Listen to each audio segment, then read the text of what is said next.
The restaurant was too quiet for an opening night, the kind of quiet that hums in the bones. Candles flickered against empty tables. 50 chairs, polished, waiting, watched me from the dark. The kitchen light buzzed, too loud for the silence it tried to fill. I kept glancing at the clock. 7:01, 7:12, 7:26. They said they'd come, all of them. My mother promised to bring her special dish, a blessing from her hands to mine. My brother said he'd give a speech. My wife? She promised she'd stand beside me, like always. I had imagined the applause, the clinking glasses, the laughter. Instead, I was staring at untouched wine, wilting roses, and an untouched reservation list. At 8:03, my phone buzzed. A group photo. My brother in his uniform, my wife beside him. Everyone smiling under a banner. "Congratulations, Daniel!"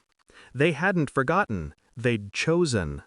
The screen burned in my hand until my fingers trembled. I placed it face down beside the untouched champagne glass. For a moment, I just stared at the reflection in the glass, my face split in two by the stem. And I smiled. A slow, knowing smile. Because deep down, I'd already been waiting for this. It wasn't the first time she'd chosen him. It started months ago. Little things. A change in her perfume, something expensive, musky, not for me. A softness in her tone when she said his name. Late nights, work meetings, her phone always face down on the table. I told myself it was nothing, that she was tired, that I was paranoid. But paranoia doesn't make lipstick appear on someone else's coffee mug.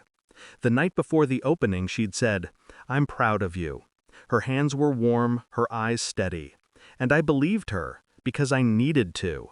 But now, standing alone in the restaurant I'd built from every sleepless night and borrowed dream, I saw the truth without needing proof. She wasn't at her husband's grand opening. She was at my brother's party, the one she had helped plan. I laughed, quietly, bitterly. It wasn't even anger, just a hollow amusement at how predictable betrayal had become. They thought they'd humiliated me tonight. But humiliation only hurts when it catches you unprepared. And I hadn't been unprepared for a long time. I spent the next morning in silence. No calls, no messages. Just coffee cooling beside unopened receipts. She came home late, smelling faintly of whiskey and his cologne. She kissed my cheek like a stranger does out of obligation. I didn't flinch. Instead, I began watching. Every habit. Every lie disguised as routine. When she said she was going to yoga, I checked her location. Not a studio, Daniel's apartment. When she texted, "busy at work," I checked her email drafts. There were none. When she smiled at me across the table, her eyes looked through me, not at me. Still, I said nothing. I opened the restaurant every morning, cooked for invisible guests, waited for reservations that never came, and while I waited, I gathered evidence like ingredients, methodical, precise. Phone records, hotel bills, a credit card charge for a hotel near the promotion event. I didn't confront her. I wanted her to feel safe, to think she'd fooled me completely, because nothing tastes sweeter than control reclaimed quietly. At night, I'd sit by the restaurant window and watch the streetlights glaze over the glass. I'd imagine their laughter echoing somewhere distant. It didn't hurt anymore. It just clarified things. They had taken my trust and turned it into a mirror, so I could finally see who they really were. The truth arrived on a Thursday. A USB drive slipped anonymously into an envelope. No name, just the restaurant's address. Inside, photos, videos, her, him, a hotel room, a dinner table, her wearing the same dress she told me she'd ruined in the wash. I watched in silence. Not once did I blink. When the final image faded to black, I closed the laptop. That night, she came home, humming softly. She asked how the restaurant was doing. I told her, quiet, but steady. Then I slid the envelope across the table. She opened it, smiling, until she saw the contents. Her face drained of color. "Where did you—" I didn't answer. I just leaned back and watched the panic rise in her eyes. "Please, it's not," she began, but I interrupted, my voice low. "You should have come last night. The food was good, the wine was waiting." She stared at me, tears trembling on her lashes. I'd seen those tears before. They used to mean something. Now they just confirmed everything I already knew.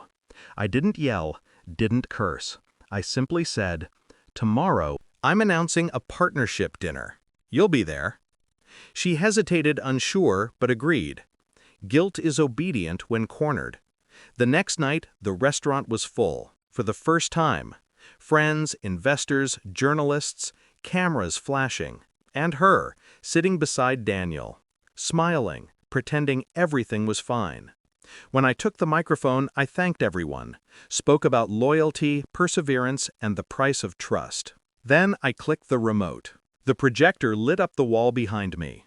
The first photo appeared, then another, then the video. The room fell into a suffocating silence. Her breath hitched. Daniel froze, his smile collapsing into ash. I watched them both, expressionless, detached. "This," I said softly, "is what betrayal looks like when you feed it long enough." No one moved. No one spoke. I placed the microphone down, untied my apron, and walked toward the door. Outside, the air was cold, sharp, real. The laughter, the whispers, the gasps, they all blurred behind the glass. For the first time in months, I felt light, not happy, just done. I walked down the empty street, past the restaurant sign that still bore my name in gold. I didn't need it anymore. They could have it, all of it. Some things aren't meant to be owned. They're meant to be burned, quietly, so you can see what survives the smoke. My phone buzzed in my pocket. Her name again. "We need to discuss the restaurant." I typed one sentence and pressed send. "There's nothing left to discuss. You already ate your share."